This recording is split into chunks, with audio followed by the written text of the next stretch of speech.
I realized that things wasn't alright. When we started having a lot of black on black crime.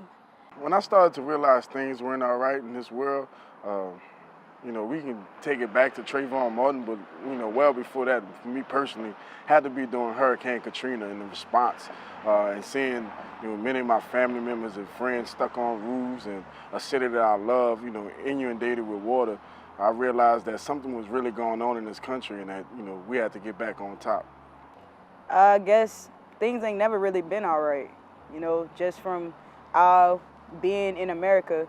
But I really realized things weren't all right when we were being killed on the streets and people weren't being convicted for it. And it's just like okay to kill an unarmed black person. So that's when I really realized it wasn't all right.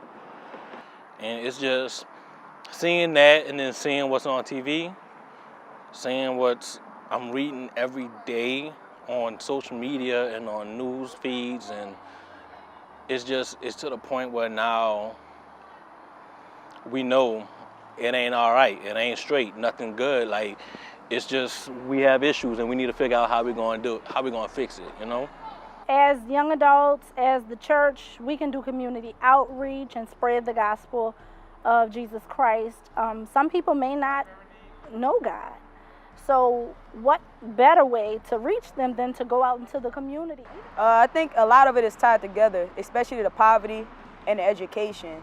Like being a teacher, I realized how not only our kids are being miseducated, but our families are miseducated. And so that's a part of our ignorance to the fact that not only that we are being killed by other races, but we killing each other. And part of the reason why we killing each other because we are in poverty and we are uneducated. With all of the violence going on in today's society, it just kind of makes me understand that everybody just doesn't know God the way we need to know Him. One thing we need to start with doing is prayer. My mom always told me prayer changes things. And not only pray in difficult times, but pray during our joyful times as well. Pray through everything. I think prayer can bring us together.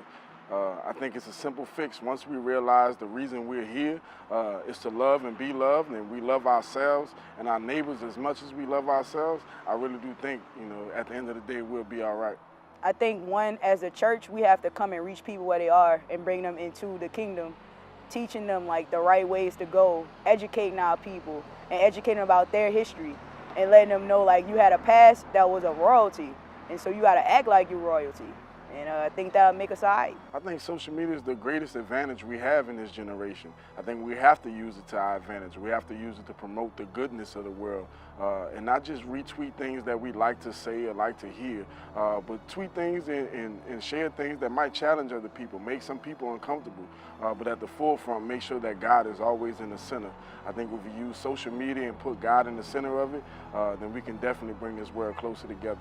So it's pretty simple to reach the masses through Facebook, Snapchat. Instead of making a video about something crazy that's going on, make a video about what God's done for you, how He's changed your life, how He's helped you, and that may touch someone else's life.